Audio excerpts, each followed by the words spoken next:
Un grand merci pour commencer à l'AFND, le MEDEF, qui organise cette semaine des entreprises responsables et inclusives et nous ont permis de pouvoir avoir notre moment avec vous sur ce sujet ô combien d'actualité. Donc, peut-être que, est-ce que tu voulais, Monel, présenter un petit peu, Oui, redonner le contexte, on est vraiment très heureux. On est très heureux de nous intégrer dans ce programme-là. Pour la petite histoire, on est le seul webinaire sur l'inclusion des 50 plus de tout le programme de cette semaine. Et c'était d'autant plus important pour les organisateurs et pour nous que le baromètre qui a été publié lundi dans la matinée d'ouverture de cette série montrait à quel point, pour les salariés qui ont été interrogés dans le cadre de ce baromètre, le sujet est important. Il y a un chiffre que j'ai noté lundi qui est que l'inclusion des 50+ est importante, voire prioritaire pour 88% des collaborateurs des entreprises, qu'elles soient dans des grands groupes ou dans des plus petites structures. Mais quand on leur demande les priorités de leur entreprise, l'inclusion des 50+ est assez bas. Il y a un vrai décrochage entre les attentes et le sentiment d'importance qu'on a côté collaborateur et ce que font les entreprises, ou en tout cas ce qu'elles laissent penser de leurs priorités. Donc ça montre qu'il y a des fortes attentes du côté des collaborateurs, que les entreprises ont un petit peu de retard par rapport au grand public sur ces sujets-là, mais qu'il y a des attentes et que c'est en train de bouger. Donc, sur ce programme aujourd'hui, on va d'abord commencer par les constats des entreprises qui voient les enjeux et se saisissent de ces enjeux de l'inclusion des 50 ans et plus. Et ce sera présenté par Émilie Hubert, qui est la présidente de la NDRH Rouen, pour représenter la Normandie. Moi, je parlerai dans un second temps de l'action collective qu'on a lancée côté Club Landois avec le groupe L'Oréal sur la charte d'engagement en faveur des collaborateurs de plus de 50 ans, la charte 50+, et qui est une première étape dans la mise en action des entreprises. Et puis, je remercie Annelise Chevillard, qui est directrice diversité et inclusion d'AXA en France, qui nous fait le plaisir d'être là aujourd'hui et qui nous partagera un premier bilan de l'engagement d'AXA sur ce sujet. Elle a signé la charte en 2023 et donc elle a devant elle un an, voire deux, de bilan sur ce sujet. Si ça vous va, je vous propose qu'on démarre tout de suite par du coup les constats des entreprises et Émilie. Et puis, ce qu'on a décidé de faire, si ça vous va, et aussi pour que ce webinaire reste interactif, c'est que on va prendre les questions au fur et à mesure, en tout cas à chaque prise de parole, afin que vous puissiez aussi directement poser les questions sur ces 3 temps et pas garder toutes les questions pour la fin et risquer aussi le manque de temps à la fin pour les questions qui sont importantes. Et puis, on voulait faire de ce webinaire un moment aussi d'interaction avec vous.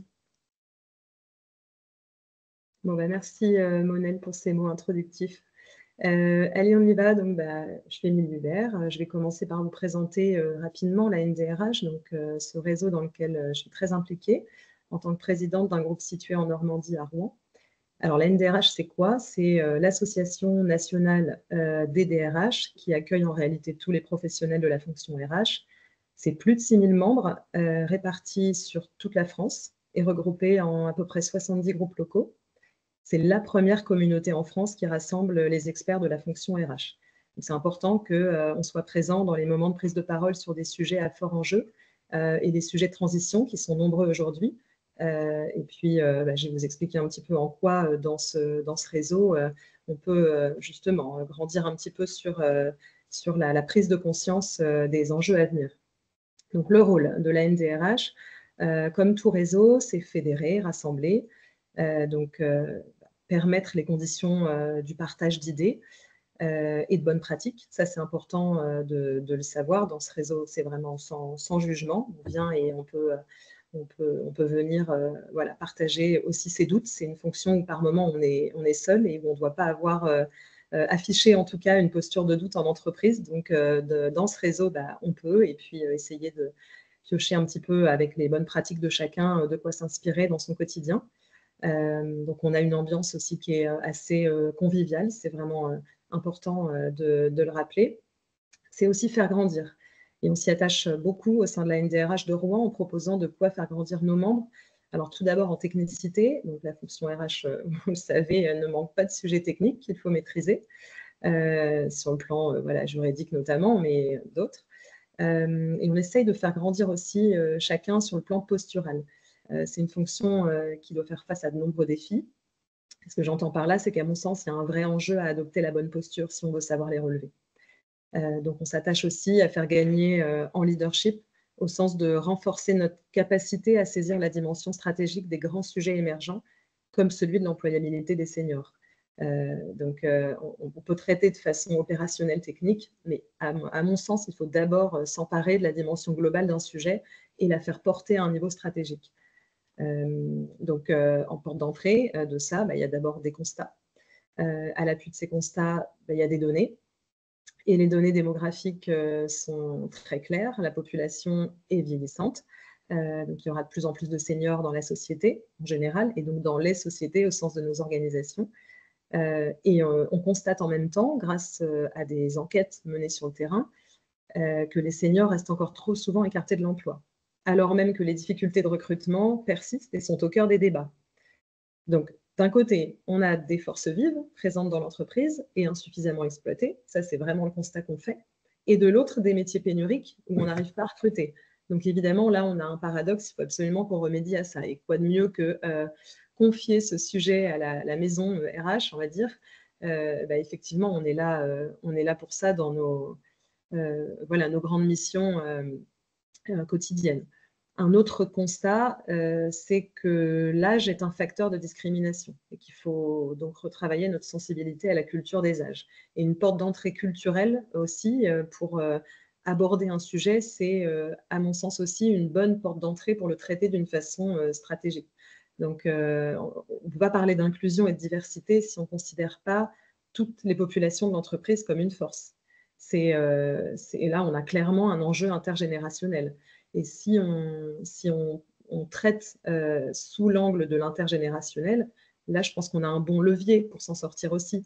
Une génération, toute seule, elle brillera forcément moins que si elle est considérée dans un ensemble de générations, et où là, elle peut être augmentée. Donc, les seniors peuvent apporter aux plus juniors et inversement. Donc, je pense que ça, il faut vraiment bien qu'on en ait l'intention de le penser et qu'on l'incarne, les valeurs affichées et incarnées. C'est souvent un petit peu notre cheval de bataille, c'est que ce soit bien incarné. Donc, dans nos actions, il faut qu'on commence déjà par faire des actions de sensibilisation avant de commencer à faire vraiment de la formation, et peut-être commencer par démystifier le mot senior, enlever tous les biais qui y sont associés, pour écrire une nouvelle page avec toutes les parties prenantes, pour pouvoir valoriser les seniors en tant qu'atout. C'est des personnes qui restent quand même pendant un certain nombre d'années, en plus souvent dans les organisations, parce que si c'est la fin de la carrière, c'est pas là qu'on a envie de bouger. Comme on sait que quand on est senior aujourd'hui, c'est dur de retrouver un emploi. On a tendance à rester, donc ce serait dommage de ne pas considérer comme un atout une population de l'entreprise qui reste pendant 4-5 ans jusqu'à la fin de sa carrière pour liquider ses droits à la retraite. Il faut absolument bien valoriser les atouts qu'ils peuvent représenter. Et alors, toutes les parties prenantes, ça s'entend aussi au-delà des frontières de l'entreprise. La responsabilité sur ce sujet, elle est aussi dans les mains du gouvernement, qui doit acter des décisions en mettant en place des politiques et des incitations favorables. Et au sein de la NDRH nationale, il y a un vrai soutien des initiatives en la matière, notamment celle de négociation sur l'emploi des seniors, avec une volonté de voir émerger, par exemple, un plan « Un senior, une solution », un petit peu dans la même veine de ce qui avait très bien fonctionné avec Un jeune, une solution. Donc ça, il y a un plaidoyer qui a été réalisé par la NDRH nationale et qui soutient parfaitement ces actions-là, ces initiatives-là. Donc on essaye, il y a le côté national, et puis en région, localement, il faut que chacun puisse incarner à sa mesure aussi le relais de ces valeurs-là. Donc, agir sur le sujet, on le voit bien, ça relève de la responsabilité sociétale. C'est aussi tout l'intérêt dans notre famille de métiers au niveau RH, de la fertilité des sujets. On parle des seniors, on parle de sociétal, on parle On parle d'inclusion, on parle d'intergénérationnel, on parle de culture managériale. C'est tout un écosystème. Il y a un enjeu de marque employeur évident dans tout ça. Et ça, les entreprises normandes en sont bien conscientes. C'est pour ça aussi qu'elles ont envie de s'engager. Mais alors justement, comment on s'y prend maintenant quand on a détouré la question, identifié les enjeux qui découlent d'un sujet et qu'on veut s'engager? C'est souvent là que ça pêche. C'est au moment de la mise en œuvre, quand bien même on a l'intention d'agir. C'est bien une des raisons d'être de notre prise de parole à toutes les trois aujourd'hui, hein, c'est vous apporter un peu de guidance dans les premiers pas que vous souhaiteriez faire. En entreprise, ça peut revêtir plusieurs formes, hein. Ça peut être la négociation d'un accord, par exemple. Pour ça, il faut un dialogue social de qualité. Donc, quel est le niveau de maturité, quelle est votre ambiance sociale et le niveau de maturité de ce sujet dans vos entreprises. Il peut y avoir dans un second temps l'élaboration d'un plan d'action spécifique pour valoriser, par exemple, le mentorat entre les plus jeunes et les seniors, assurer la transmission des savoirs. Faire de la gestion préventive aussi, avec de l'adaptation au poste. Adapter les postes, c'est peut-être aussi repenser les parcours, adapter les parcours en tout cas sur des métiers à forte pénibilité. Il ne faut pas attendre que le métier soit tellement pénible que l'épuisement de la personne rende impossible de poursuivre tout autre poste. Donc, on a un vrai enjeu, gestion prévisionnelle des emplois et des parcours et des compétences. Là. Donc, c'est encore une fois un rebond dans le sujet. Donc voilà, c'est des exemples d'actions. Je ne rentre pas forcément dans un détail très granulaire, puisqu'on va avoir en plus un témoignage assez concret. Donc voilà, mais c'est aussi important de se dire comment je m'y prends. Il y a bien un pas. Quand on doit en faire 100, il y en a d'abord un premier. Donc comment on commence, quoi. Et d'ailleurs, si on ne commençait pas tout simplement par s'engager autour d'une charte, par exemple. Et voilà, mais justement, c'est peut-être le moment de passer la main, Monel, parce que je crois que tu as beaucoup de choses à nous dire là-dessus, mais peut-être que vous avez des questions, envie de rebondir à ce que j'ai pu, aux propos que je viens de vous exposer. Je ne sais pas s'il y a... Il y a une question, Émilie, effectivement, qui a été posée dans le chat. Christine, je ne sais pas si vous voulez la poser de vive voix. Oui, je veux bien la poser de vive voix. Est-ce que tout le monde m'entend bien? Oui. Oui, bonjour. En fait, voilà, moi je suis tout à fait, je partage tout à fait ce que vous avez dit. J'ai été dans une entreprise où il y avait des accords seniors, enfin il y avait de la GEPP, il y avait vraiment des sujets. Enfin, il y avait des actions mises en place parce que c'était une population assez vieillissante, population de production, et donc ensuite difficulté de santé, et donc difficulté de produire avec les personnes derrière les machines. Donc c'était un vrai sujet de GEPP lié business, voilà, en lien avec le business. Et moi, je voudrais juste faire une remarque, c'est que le senior, alors moi, je suis un peu schizophrène parce que je suis DRH, mais je suis en même temps, je suis en recherche de mission de CDI. Donc, je suis la schizophrénie du DRH. C'est qu'en fait, souvent, j'ai eu pas mal de contacts pour des postes, pour une pérennité, pour un poste pérenne. Mais en termes de rémunération, même si moi, j'étais en capacité de faire un effort parce que là, le salaire, il est toujours négociable. Mais il y avait voilà, un vrai sujet, une vraie difficulté. Et dans les missions que j'ai faites, on m'a proposé plusieurs fois des postes à la fin de la mission. Même si l'entreprise avait fait un très gros effort en termes de positionnement, ça correspondait. Enfin voilà, on n'arrivait pas. Vos prétentions salariales c'était pas en adéquation avec vos prétentions salariales, voilà, c'est ça que ça n'avait pas de sens ni pour elle ni pour moi qu'on arrive à un accord, quoi. Il y avait trop d'écart. Oui. Et merci. ça, c'est un vrai sujet. Pardon, voilà. C'est un vrai sujet. Je vous remercie pour le point parce qu'effectivement, c'est un des sujets qui remonte en premier quand on parle notamment de recrutement des seniors. Je ne sais pas, Émilie, si tu veux répondre en premier, sinon je prendrai la suite.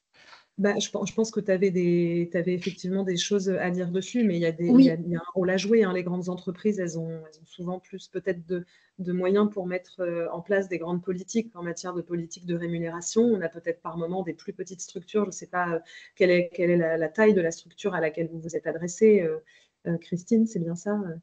Mais bon, Oui, c'est une oui. entreprise de 1500 personnes et le poste sur lequel j'étais, c'était un périmètre 500 personnes. Ouais.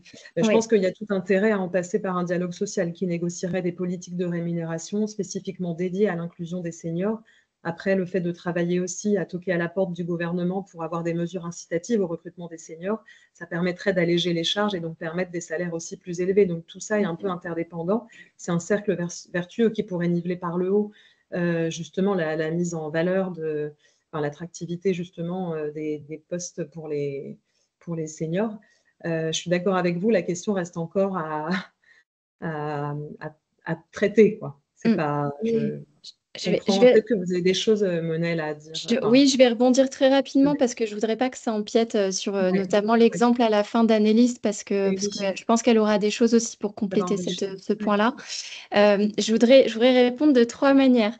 La première, c'est que la rémunération, c'est toujours l'argument numéro un des entreprises qui ne sont pas ouvertes à recruter des profils seniors. Et on l'a vu notamment dans une étude qu'on a menée avec la French Tech Grand Paris en janvier. Alors, il y a une part de vrai et il y a une part de faux. Parce que des personnes, des profils très qualifiés qui arrivent sur le marché du travail aujourd'hui arrivent avec des salaires beaucoup plus élevés que des personnes parfois qui, toute la carrière, n'ont fait que des petites progressions au sein de leur entreprise. Et l'écart de salaire n'est pas si important que ça. Donc, il y a beaucoup de stéréotypes. Ça dépend énormément des secteurs, des activités, des compétences, des types de postes. Mais il y a plein de cas où, en fait, c'est faux. Bon, après, il y a beaucoup de cas aussi dans lesquels c'est vrai, mais je pense que il y a des idées préconçues sur ce sujet qu'il faudrait casser et surtout objectiver par des chiffres. Et c'est notamment ce qu'a commencé à faire, enfin Annelise en parlera sûrement mieux que moi, mais des entreprises aussi en indiquant voilà, quelle part des collaborateurs de plus de 50 ans a reçu une prime, a été augmentée dans l'année, etc., pour valoriser chaque classe d'âge et montrer qu'en fait, chaque classe d'âge a une valeur et a une rémunération enfin, qu'il n'y a pas de discrimination sur les rémunérations à ce niveau-là. La deuxième façon de répondre aussi, c'est que il y a un vrai travail à faire individuel et collectif sur la manière dont on valorise les compétences des personnes expérimentées. Et aujourd'hui, il y a encore un nombre important d'entreprises qui ne captent pas toute la valeur que peut apporter un profil expérimenté à l'entreprise ou qui le sous-estiment et donc ne sont pas prêtes à investir aussi une certaine masse salariale dans un profil expérimenté parce qu'elle sous-estime la valeur qu'il peut apporter. Et là, je pense qu'il y a un travail à faire des deux côtés. Du côté des recruteurs pour prendre conscience de la valeur qui n'est pas forcément seulement une capacité humaine, mais des soft skills, une intelligence émotionnelle, une capacité, un réseau aussi qui a été, voilà, qui est plus important aussi qu'une personne qui démarre dans la vie active de ce côté-là. Et puis, du côté des seniors, on l'entend notamment de la PEC, d'un ensemble de réseaux, d'associations qui accompagnent des personnes de plus de 50 ou de plus de 55 ans dans leur démarche de recherche d'emploi. Il y a aussi un énorme travail qui est fait par les personnes qui accompagnent des personnes qui recherchent un emploi pour justement les aider à valoriser toutes leurs compétences et du coup, pour aller chercher aussi un salaire qui correspond aussi à une expérience. Voilà, je m'arrête là parce que peut-être Ouais. qu'on y reviendra tout à l'heure. Mais en tout cas, effectivement, merci d'avoir posé la question parce que c'est un vrai sujet. De mon côté, donc moi je me présente, Monel Barthélémy, je suis directrice des partenariats du Club Landois. Le Club Landois, c'est aujourd'hui un club de 25 entreprises qui agissent pour faire de la transition démographique, donc en clair, le vieillissement de nos sociétés, pas forcément que en France, mais aussi à l'échelle de l'Europe, à l'échelle du monde. On dit aujourd'hui que 50% de la population européenne, dans 10 ans, aura plus de 45 ans. Donc, on voit bien les pyramides des âges qui s'inversent au niveau de nos sociétés tout entières. Et donc, ces entreprises sont engagées pour faire de cette transition démographique un catalyseur d'innovation sociale, en réfléchissant aux impacts que cette transition va avoir sur leurs entreprises et dans la société. Nos axes de travail sont autour de l'employabilité des plus de 50 ans, les enjeux de formation et de compétences, les enjeux de santé et les danses, qui est un sujet qui traverse toutes les générations, mais qui touche plus particulièrement les personnes actives de plus de 50 ans, qui se retrouvent d'un côté souvent encore avec des enfants à charge, et de l'autre côté des parents vieillissants dont elles doivent s'occuper. Donc, le Club Landois, c'est vraiment un club de réflexion, de prospective, de mise en commun. Et il y a 3 ans maintenant, en 2022, on a décidé de lancer une charte, un acte d'engagement en faveur des plus de 50 ans, qu'on a coécrit avec les membres signataires qui ont participé et lancé en collaboration avec le club, avec le groupe L'Oréal. Donc, cette charte, aujourd'hui, elle fédère 136 entreprises qui sont signataires. On a organisé 3 signatures, une chaque année, avec cette idée d'offrir aux entreprises l'opportunité de s'engager en faveur de l'emploi des plus de 50 ans en se mobilisant sur 10 engagements clés autour du recrutement, dont on vient de parler, de la formation, du maintien dans l'emploi, de l'accompagnement des évolutions de carrière, de la santé, bien-être au travail, ce sujet de l'aidance que je viens de citer, mais aussi d'accompagner sur le départ en retraite pour favoriser aussi une transition plus douce et créatrice de valeur vers la retraite qui, dans les prochaines années, devrait occuper finalement un tiers de notre vie. On est dans une société de la longévité où finalement, quand on part en retraite, on a encore un tiers de notre vie devant nous. Et une transition réussie vers la retraite, c'est une transition qui permet de rester en bonne santé, actif et surtout inclus dans la société. Et on travaille aussi énormément sur les stéréotypes liés à l'âge. Donc, ces 10 engagements, je vous les ai mis ici. Je ne vais pas les lire parce que ça n'a pas d'intérêt de vous les lire à haute voix pendant ce webinaire, mais on ne manquera pas de vous les envoyer dans leur intégralité après. Le point de départ, c'était de créer un canevas finalement, une structure.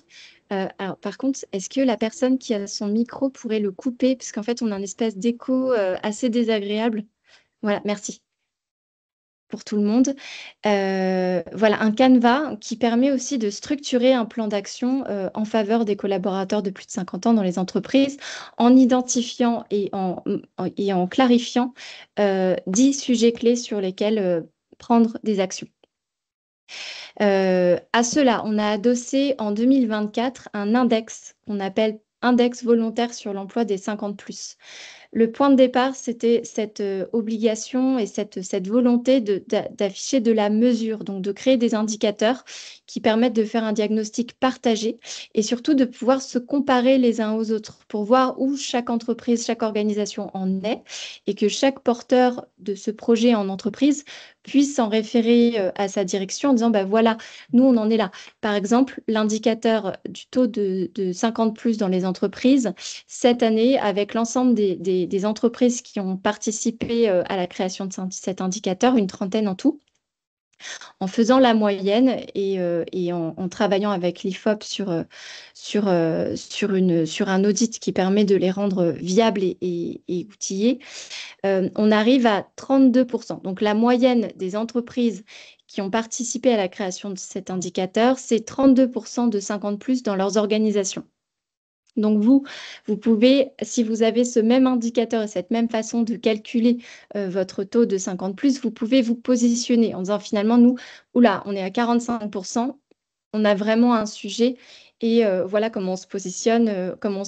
On a décidé de travailler sur 4 indicateurs dans un premier temps. Je ne vous cache pas que c'est très compliqué de converger vers des indicateurs communs, de travailler sur les définitions, de faire travailler une centaine d'entreprises ensemble autour de ces sujets et de travailler sur la data, surtout la data RH. Mais on est vraiment très fiers du résultat. Et donc, ces 4 indicateurs, c'est le taux de 50+, le taux de formation, c'est l'accès à la formation des collaborateurs de plus de 50+. Est-ce qu'il y a des formations pour les collaborateurs de plus de 50 ans, au même type qu'il y a des formations pour les plus jeunes.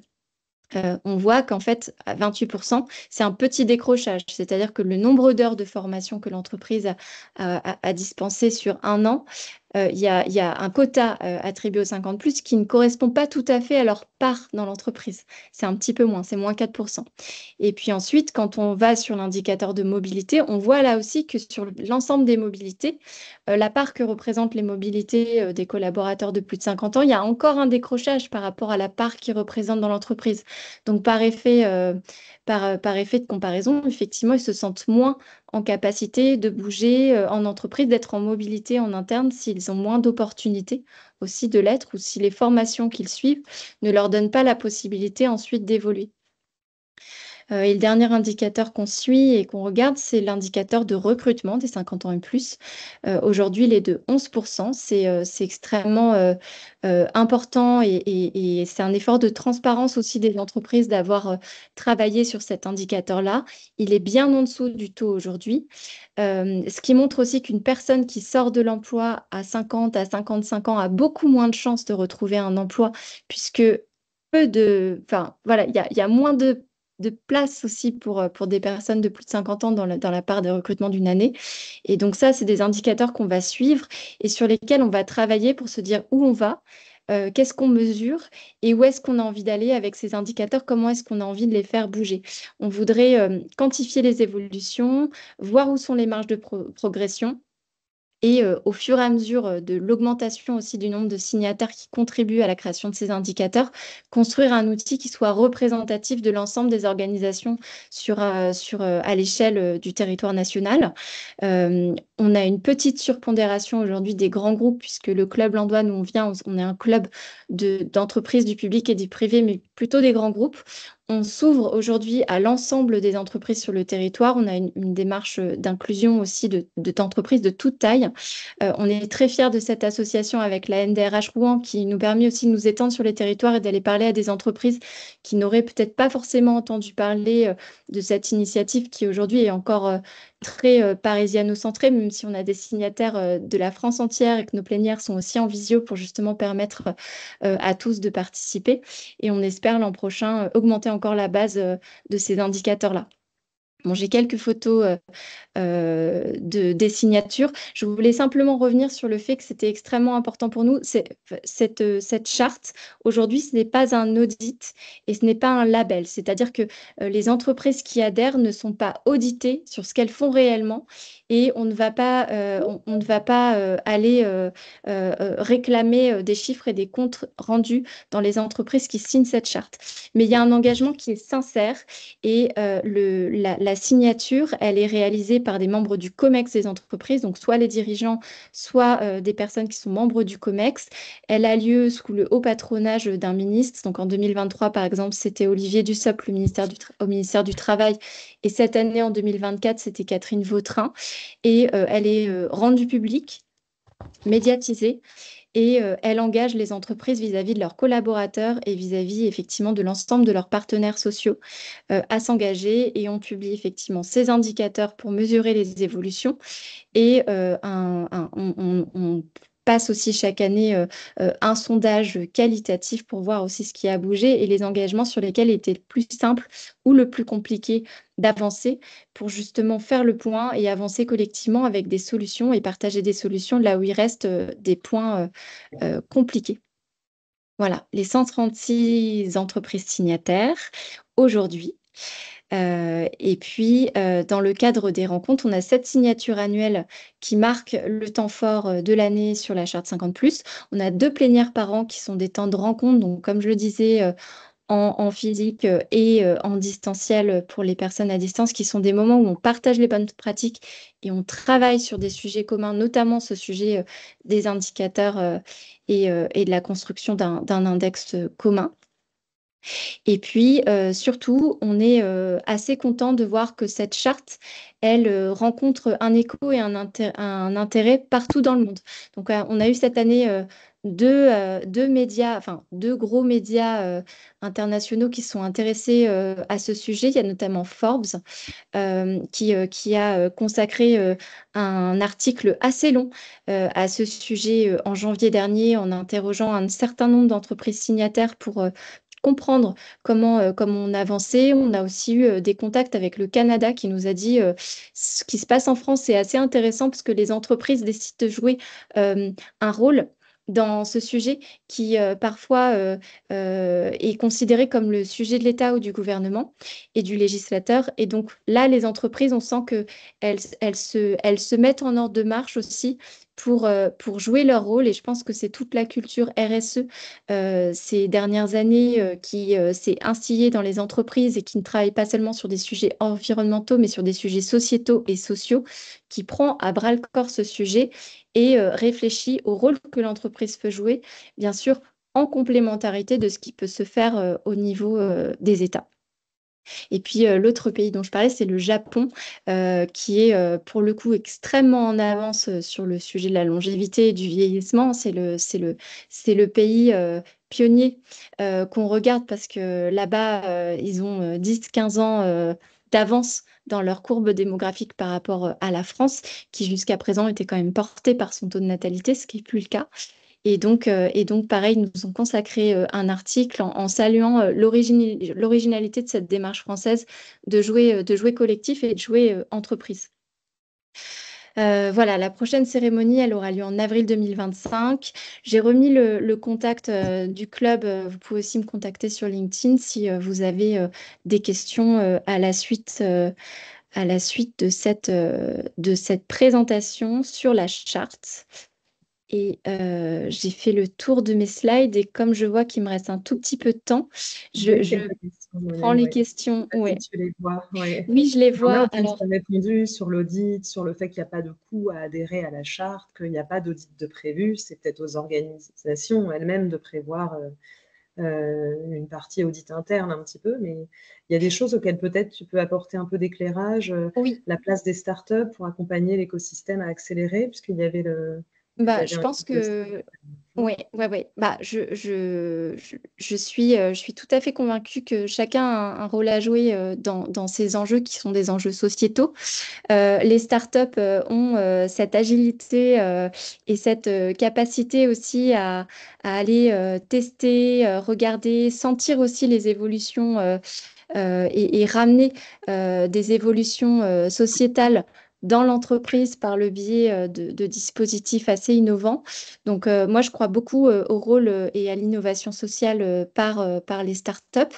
Je pense qu'aujourd'hui, voilà, dans les signataires, et je peux peut-être y revenir, on a un ensemble, on a plusieurs startups qui ont signé cette charte avec plusieurs objectifs, certaines parce qu'elles ont envie de s'ouvrir à des collaborateurs plus expérimentés pour justement passer à l'échelle. Donc, c'est vraiment un enjeu RH pour elles que de se dire aujourd'hui dans la French Tech, et c'était un appel du ministre du Numérique, les startups françaises ne pourront pas passer à l'échelle si elles n'intègrent pas des collaborateurs plus seniors dans leurs équipes qui leur apportent de la structure, des soft skills dans certains domaines. Donc là, on a un certain nombre de startups, je pense notamment à Evaneos.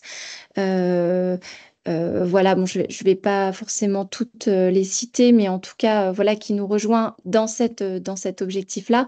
On a aussi des fonds comme Serena Capital qui nous a dit que c'était à présent un indicateur qu'ils regardaient le taux de seniors dans les startups pour en fait s'assurer de leur capacité à justement grandir.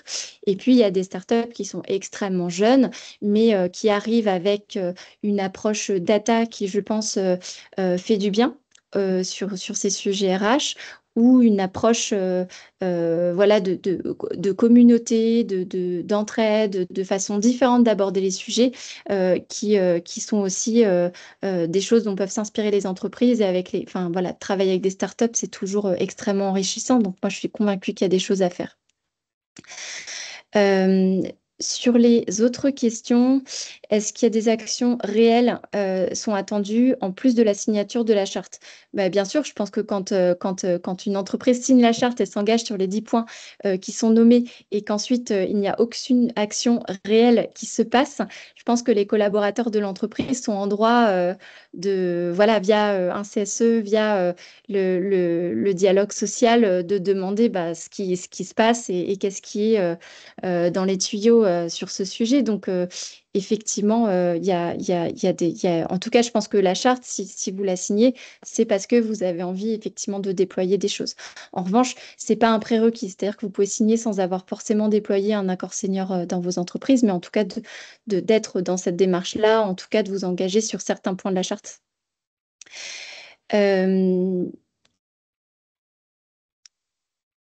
Voilà, sur le Japon, on n'a pas le choix, mais je pense qu'on est complètement d'accord. Une question sur le management inclusif, c'est intéressant aussi de la poser dans ces termes. Ça, je pourrais y revenir si vous voulez. Oui, voilà. Avec plaisir, Annelise, c'est une bonne transition. En tout cas, oui, c'est un vrai sujet. Alors, dans cette première version des indicateurs, on n'a pas intégré ce sujet-là, mais c'est complètement un sujet de culture.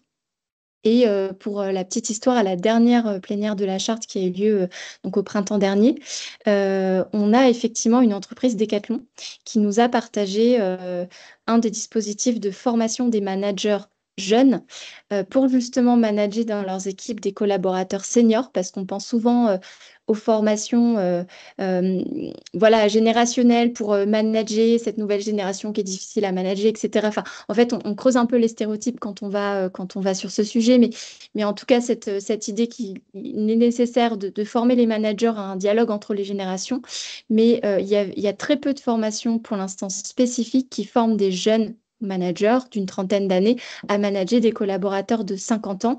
Et en fait, structurellement, c'est ça aussi qui bloque certaines mobilités ou certains recrutements de collaborateurs plus âgés, parce que les managers directs de ces équipes-là ne se sentent pas d'avoir dans leurs équipes des personnes plus âgées. Donc, c'est un point crucial, effectivement, pour aller travailler sur offrir des opportunités tout au long de la vie, développer les compétences et développer effectivement le recrutement des collaborateurs plus âgés. Voilà. Je donne la parole à Annelise. Merci Annelise de nous accorder ton temps et de nous faire part des enseignements sur tout ce que vous avez développé chez AXA.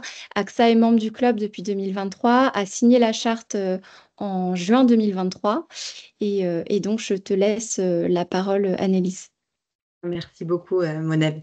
Oui, et j'ai aussi l'honneur de présider le comité diversité de France Assureur, notre branche professionnelle. Je crois que c'est la seule branche qui a un tel comité qui était dédié au handicap et qui s'est ouvert au sujet de diversité. C'est 1,5 million de salariés. Et si je suis là aujourd'hui, c'est que j'ai une conviction profonde, c'est qu'il faut partager nos bonnes pratiques, que ce soit dans notre branche ou plus largement, parce que l'inclusion des 50 ans et plus, c'est un sujet majeur pour nous tous. Alors, pour quelques éléments de contexte, peut-être d'abord sur AXA. AXA, je pense que on dit souvent que la diversité et l'inclusion, ça fait partie de notre ADN. Il y a 30 ans, nous signions notre premier accord sur le handicap. Aujourd'hui, nous avons un taux qui est d'emploi de personnes en situation de handicap de près d'un peu plus de 7%. Et comme beaucoup d'entreprises, on a commencé sur le handicap, puis sur le genre, 2006, où nous avons aujourd'hui 54% de nos collaborateurs qui sont des femmes, 45% qui sont des dirigeantes. Ça a été un chemin de longue date. Et puis, c'est vraiment un sujet qui est porté au plus haut niveau. En 2004, Claude Bébéard, qui était notre directeur général à l'époque, a initié la charte de la diversité qui a été signée par 5000 entreprises, puis le CV anonyme.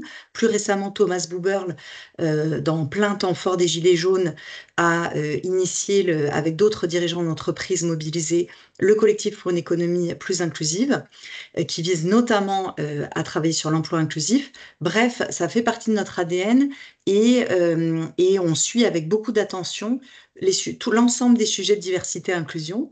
Et c'est vrai que historiquement, le sujet de l'âge, mais comme je pense beaucoup d'entreprises, était peut-être un sujet qui était moins prégnant ou moins adressé de manière explicite chez nous. Mais comme nous avons vraiment, je le disais, la diversité et l'inclusion, c'est dans notre ADN, on mesure vraiment tout ce qu'on fait. Et donc, on mesure notre impact en externe via le référentiel neutre Mixity qui nous évalue notamment sur notre inclusion multigénérationnelle. Et puis, chaque année, dans l'ensemble du groupe, c'est plus de 120 000 collaborateurs, nous déployons une enquête qui s'appelle l'Inclusion Survey. Ça fait 4 ans qu'on déploie cette enquête. Elle est en open source. D'ailleurs, si ça vous intéresse, on la partage parce qu'on veut faire que les bonnes pratiques se propagent en France. Et donc, via cette Inclusion Survey, on mesure la perception du niveau d'inclusion de nos collaborateurs, y compris sur l'âge. Et il y a 3 ans, on s'est aperçu qu'il y avait, globalement, on a 9 répondants sur 10 qui nous disent se sentir inclus et respectés tels qu'ils sont chez AXA. Donc, je pense que ça témoigne vraiment de l'ancrage de notre politique de diversité et inclusion, mais ça nous permet aussi d'identifier nos axes de progrès. Et la principale source de non-inclusion, qui était à l'époque mise en lumière par nos collaborateurs, c'était l'âge. Et en regardant les verbatims, on a été frappé de découvrir que beaucoup de collaborateurs nous disaient j'ai découvert que j'étais senior avant 50 ans, ou arrêtez de me dire que je suis senior justement dès 50 ans. Et je rappelle pour l'INSEE, la définition des seniors, ça nous a beaucoup interpellés, c'est 65 ans et plus. Donc senior, de parler de 45 ans ou 50 ans de senior en entreprise, c'est une ineptie, en particulier avec l'allongement de la durée de la vie. Donc beaucoup de feedback autour de passer 50 ans, on a une perception qu'on est peut-être traité de manière moins équitable, ou on entend des petites phrases qui sont très déplaisantes, telles que « tu te débrouilles bien pour ton âge avec les outils digitaux » ou « t'es trop vieille pour ce poste ». Bref, ça nous a mobilisés et on a souhaité agir sur le sujet. Donc nous avons lancé en 2023 notre programme L'audace n'a pas d'âge avec 2 objectifs. Premier objectif, lutter contre les stéréotypes liés à l'âge, parce qu'on s'est rendu compte que c'était vraiment important chez nous, mais plus largement dans la société française. Et puis par ailleurs, renforcer l'accompagnement, l'inclusion des 50 ans et plus qui en exprimerait le besoin chez AXA. Et donc, dans ce cas, nous avons signé, comme tu le disais, Monel, la charte du Club Landois en juin 2023. Et donc, c'est une initiative, nous avons inspiré, entre guillemets, nos collègues internationaux parce que notre comité européen groupe, avec notre directeur général Thomas Buber, ont signé la charte en novembre 2023 à la suite. Donc, c'est un engagement que nous avons pris. Et concrètement, ça nous a amené à mener des actions très concrètes. Alors la première chose, je pense, par où commencer, ce qui est l'objet aussi de ce webinaire.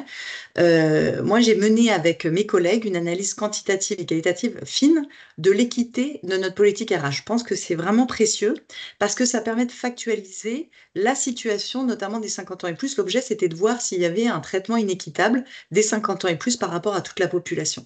Et j'y reviendrai. Et moi, ça, je trouve que même si on est une petite entreprise, commencer par factualiser, analyser la situation, ça permet, quand on n'est pas une grosse entreprise comme AXA, mais même nous, on a des contraintes, on a des budgets limités, des ressources limitées, de factualiser et de traiter des bons sujets, de comprendre vraiment la situation et de voir là où il faut s'engager, où il faut renforcer des plans d'action. Et puis par ailleurs, si vous factualisez, si vous menez un diagnostic très factuel, ça vous aide pour échanger avec vos dirigeants, avec vos COMEX, pour pouvoir agir et renforcer vos plans d'action. Donc, diagnostic, je vais y revenir.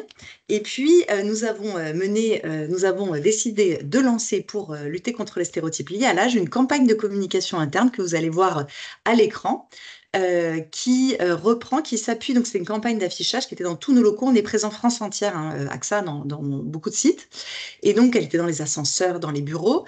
Cette campagne de communication interne, elle s'appuie sur des verbatims de collaborateurs, donc par exemple, apprendre un métier à ton âge est un défi, c'est ce qu'on a pu entendre. Donc nous, systématiquement, on a barré à ton âge, et donc apprendre un nouveau métier est un défi, et c'est tout. Avec un call to action, l'idée c'est que les collaborateurs puissent aller vers notre plateforme de mobilité, avoir accès aux postes disponibles et s'en saisir. Donc, vous voyez quelques phrases, à 55 ans, c'est impossible de changer de poste et c'est tout. À 55 ans, c'est possible de changer de poste, etc. Donc, cette campagne, nous l'avons déployée largement. Elle est encore d'ailleurs présente chez nous, si vous passez nous voir. Et puis, nous avons aussi décidé de lancer une campagne externe, interne et externe, que vous voyez sur la diapositive suivante, qui avec notamment des podcasts, donc élaborés avec l'aide précieuse de Bayard Impact. Donc d'abord une série de podcasts avec des célébrités qui ont passé la cinquantaine et qui témoignent du fait qu'ils ont continué à lancer de nouveaux projets, à avoir une nouvelle trajectoire de vie passé la cinquantaine. Et l'objectif, là encore, c'était de dépoussiérer l'image des 50 ans et plus et de montrer que ces jeunes, finalement, 50 ans et plus, on peut encore tout faire. Donc ces podcasts sont en open source, ils sont accessibles si vous souhaitez les diffuser, n'hésitez pas. Et puis en 2024, dans la foulée, on a sorti une série de vidéos de collaborateurs après des célébrités pour que les collaborateurs aient envie de les écouter. On souhaitait mettre en lumière des célébrités, puis après nos célébrités, ça a été nos collaborateurs. Qu'on a fait témoigner, des collaborateurs de 50 ans et plus qui témoignaient en interne, en externe sur le fait qu'ils aient pu continuer, passer la cinquantaine, à faire une mobilité, une reconversion professionnelle, etc. Et donc, on a orchestré toute cette campagne de communication. On a lancé notre programme L'Audace n'a pas d'âge autour d'une conférence avec tous nos collaborateurs en présence de notre COMEX. On a fait une conférence avec d'abord tous nos dirigeants parce qu'on leur rappelait le rôle des dirigeants, le rôle de manager. Il est absolument fondamental sur ces sujets-là. C'est les premiers qu'il faut sensibiliser. Si on veut que ce soit adressé de manière adéquate, il faut absolument les embarquer. Donc, on a lancé et communiqué sur notre volonté vraiment de changer les lignes, sur la charte du Club Landois. Et puis, en parallèle, comme vous le voyez sur la suite, on a mené un pilotage des engagements du Club Landois. Alors, la première chose, je le mentionnais tout à l'heure, nous avons regardé vraiment avec beaucoup d'attention l'ensemble de notre politique RH pour voir si elle était équitable pour les 50 ans et plus. Alors, ça nous a amené à des constats très intéressants. Le premier, pour parler du sujet, du nerf de la guerre, c'est la rémunération. Donc, on a regardé la rémunération des 50 ans et plus chez AXA France et on a pu constater qu'ils étaient bien positionnés par rapport au marché externe. Donc ça, c'est important de pouvoir factualiser et regarder. Et puis, on avait cette perception peut-être de collaborateurs que passé un certain âge, on n'était plus augmenté. Eh bien non, 39% des collaborateurs de 50 ans et plus cette année ont eu une augmentation individuelle en dehors des augmentations générales et des primes. Donc, et ça, ces chiffres-là, il y en a un certain nombre que je vais partager avec vous, on les a communiqués de manière transparente auprès de nos collaborateurs. Parce que la perception d'équité, c'est aussi de la perception. Donc, on doit faire mieux, c'est certain, sur notre politique, mais aussi, il est important qu'on puisse communiquer pour montrer que finalement, oui, non, c'est possible, à 50 ans et plus, on peut continuer à progresser, on peut continuer à être augmenté. Et en rebond par rapport aux propos tout à l'heure sur la rémunération, je pense que l'enjeu majeur à tout âge, c'est de développer son employabilité. Parce que pour pouvoir continuer à prétendre à des rémunérations et à continuer à être augmenté ou à certaines rémunérations, il faut développer son employabilité. Notamment, je pense au recrutement. Nous, chez AXA France, on a 38,5% de nos collaborateurs qui ont 50 ans et plus. Donc, tu disais, Monel, la moyenne des entreprises signataires, je crois que c'est 31 ou 32. Donc, on est au-dessus. Donc, on a une part significative de nos collaborateurs qui ont 50 ans et plus. Donc, on doit prendre soin d'eux. C'est une responsabilité sociétale majeure pour nous. C'est aussi une responsabilité en termes de performance. Donc, on doit avoir les compétences demain qui vont bien. Et c'est ce qui va permettre, on recrute en externe. Hein. On recrute, alors, on a, pour équilibrer notre pyramide des âges, c'est vrai qu'on a recruté aussi pas mal de jeunes, parce que 38,5% de collaborateurs qui ont 50 ans et plus, c'est important d'équilibrer. Cela dit, la part des recrutements des 50 ans et plus augmente progressivement chez nous, et on recrute sur des métiers d'expertise. Je pense à la souscription, je pense à l'informatique, où il faut qu'on ait des talents en face qui aient les bonnes compétences. Donc, l'employabilité à tout âge, c'est majeur, et ça se commence c'est pas dès 50 ans, c'est bien avant qu'il faut l'anticiper. Donc, pour cela, on a regardé notamment aussi la formation. On dit souvent que l'employabilité a deux jambes, la formation et la mobilité. Chez AXA France, plus de 90% des collaborateurs de 50 ans et plus suivent des formations non obligatoires chaque année. Et ça, c'est extrêmement important pour développer son employabilité. On a aussi regardé la mobilité. Quand on regarde l'ensemble des mobilités, des effectifs ayant effectué une mobilité, on est autour de 25%. On a 25,2% pour être précise de collaborateurs qui ont 50 ans et plus. Donc, les 50 ans et plus font des mobilités, Toutefois, il y a un point d'attention, on a du mal à se benchmarker, mais quand on regarde globalement la part le taux de mobilité précis des 50 ans et plus, on voit qu'il baisse par rapport à tous les collaborateurs. Donc ça doit rester un point d'attention justement pour l'employabilité des 50 ans et plus. Et donc ça, on fait beaucoup de choses. On a des académies chez nous, hein, ça nous pousse à développer des programmes innovants pour favoriser la reconversion professionnelle. Par exemple, on a des académies qui permettent à des RH de devenir développeurs informatiques ou testeurs, par exemple. Et ça, je trouve que c'est important de proposer en fonction, là encore, des besoins de l'entreprise, des métiers d'avenir et à des personnes de se reconvertir sur ces métiers d'avenir. Je pourrais pas tout vous citer, mais on a vraiment screené toute notre politique RH sur, je pense qu'il y a un enjeu majeur, c'est la santé aussi, la prévention de la santé. Donc ça, c'est vrai qu'en plus, en tant qu'assureur, on est particulièrement sensible à ça. Donc on a un dispositif de protection des collaborateurs et de la santé qui est très favorable et on propose des bilans de santé gratuits dès 40 ans à nos collaborateurs et plus approfondis dès 50 ans. 1360 bilans ont été réalisés en 2023 et c'est important parce que ça permet d'identifier des facteurs de risque et là encore de prévenir des maladies. On a aussi un programme aidant, ça s'inscrit pleinement aussi dans le cadre de la charte du Club Landois. Là aussi, sur le programme aidant, on a une approche très, très pragmatique. Donc, avec mon équipe, nous avons mené une analyse des besoins spécifiques des aidants. Donc là, je vous invite à ne pas vous comparer avec des énormes entreprises. C'est vrai que La Poste, je vais citer en exemple sur l'aidant, ce qui est incroyable et qui a peut-être des volumes et des investissements qui ne sont pas les nôtres, eh bien, on voit qu'on peut aussi, en ayant une approche très ciblée, progresser. Donc là, aujourd'hui, on a 1,5% de nos collaborateurs qui sont déclarés aidants. On a notre premier accord signé en 2020. Ça nécessite, on a proposé aux collaborateurs des autorisations d'absence, des dons de jours. Et puis surtout, on anime beaucoup, on communique et on veille à ce que les collaborateurs qui en ont besoin puissent s'en saisir. Donc, si avec une animation très précise, avec une réponse aux besoins précis, on progresse. Donc, je tiens à le souligner pour donner de l'espoir à tous ceux qui veulent se lancer dans l'aventure. Donc voilà, en synthèse, on a regardé vraiment toute notre politique RH. Moi, j'ai une conviction profonde, c'est que la politique RH, elle ne doit pas être senior, elle ne doit pas être junior, elle doit être équitable à tout âge.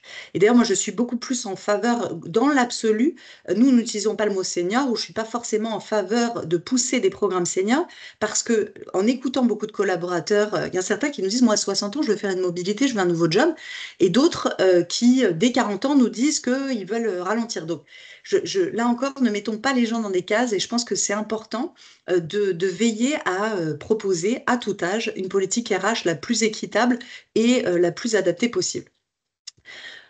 Toutefois, on a quand même entendu le feedback de nos collaborateurs passés 50 ans et plus qui nous ont dit c'est vrai que c'est peut-être plus difficile de faire une mobilité ou de bouger, on peut perdre confiance en soi, donc nous avons proposé dans le cadre de notre programme un accompagnement RH renforcé des collaborateurs de 50 ans et plus qui le souhaitent. C'est pas évident parce qu'on s'aperçoit que certains nous disent oui, mais vous proposez quelque chose pour les 50 ans et plus, donc ça peut être stigmatisant. Donc on essaie vraiment d'expliquer que c'est parce que les collaborateurs de 50 ans et plus nous ont fait du feedback qu'on propose cet accompagnement. Et là encore, c'est que pour ceux qui le souhaitent. Donc concrètement, ce sont des ateliers de développement collectif où on aide les collaborateurs qui se posent des questions sur leur carrière, sur leur projet de mobilité, à réfléchir, à lutter contre les stéréotypes ou leurs propres freins qu'ils peuvent se mettre, et à se mettre dans une dynamique de mouvement. Donc, c'est des choses très concrètes qu'on teste et je pense que ce qui est essentiel, c'est de mesurer son impact. On en parlait tout à l'heure, donc je vous ai parlé de notre enquête Inclusion Survey. Elle permet de mesurer la perception du niveau d'inclusion et ce que nous disent les collaborateurs, c'est qu'on est sur le bon sujet avec l'âge. Ça reste la principale source perçue de non-inclusion chez nous, donc il faut continuer à travailler dessus, mais ils nous encouragent à poursuivre ce programme parce qu'ils nous disent qu'on a adressé le bon sujet et ils nous encouragent donc à faire plus. Et ce que je trouve aussi encourageant, c'est que notre programme L'Audace n'a pas d'âge a été primé le Grand Prix de la diversité et inclusion en Argus d'or, avec comme message vous vous adressez au bon sujet et il faut que d'autres entreprises s'en saisissent. Donc, en synthèse, voilà ce qu'on a fait chez AXA France. Je serais ravie on a, dans un temps très restreint, voilà ce qu'on a fait. Mais je pense que on a tous, c'est possible de commencer et votre situation ne sera pas la même que chez AXA France. Je pense que l'enjeu, là encore, 38,5% de collaborateurs qui ont 50 ans et plus, c'est essentiel d'avoir un diagnostic précis de votre situation pour commencer. Et saisissez-vous tous les outils qui existent. Il y a la charte du col d'emploi, il y a plein de bonnes expériences. C'est un beau sujet qu'il faut adresser. En tout cas, il y a des bravos qui apparaissent, je crois qu'ils sont mérités. Ouais, mais Merci surtout, merci et merci en plus pour cette mention d'open source. Il y a des personnes qui ont dit, bah, du coup, bien sûr, on est intéressé par l'enquête. C'est vrai que ce que tu apportes, Annelise, c'est une méthodologie aussi d'abord mesurer, ensuite agir sur la culture, créer un climat de confiance, que ce soit sur le sujet de l'employabilité ou le sujet des aidants, c'est un vrai game changer pour qu'aussi les collaborateurs se sentent dans une entreprise inclusive où ils peuvent s'ouvrir sur leurs difficultés et se sentir accompagnés aussi sur tous ces moments de vie. Merci beaucoup. Alors, il y a surtout des bravos et des merci. Il y a une question qui est, avez-vous noté une réticence de vos salariés à se déclarer aidants, donc sur le sujet particulier de l'aidance? Oui, certainement. Oui, ça nécessite un des constats qu'on fait. Alors chez nous, un enjeu, c'est de beaucoup communiquer sur le sujet, de lever les tabous, de mettre en lumière des aidants. On est une petite équipe, hein. On n'a pas. Je le dis pour rassurer là encore parce que je sais que j'ai souvent des TPE, PME qui disent ah mais vous êtes AXA, vous avez. Non, c'est possible, mais ça nécessite de vraiment communiquer. Là, notre DRH mouille la chemise. On a beaucoup de dirigeants qui mouillent la chemise. Mon équipe aussi pour montrer qu'on peut être aidant et on peut être accompagné. Donc ça nécessite quand même de beaucoup communiquer pour lever ces tabous. Et puis aussi que les collaborateurs voient que les mesures concrètes qu'on leur propose les sont utiles. C'est pareil sur le handicap d'ailleurs. Donc oui, il faut travailler sur le sujet pour lever les tabous.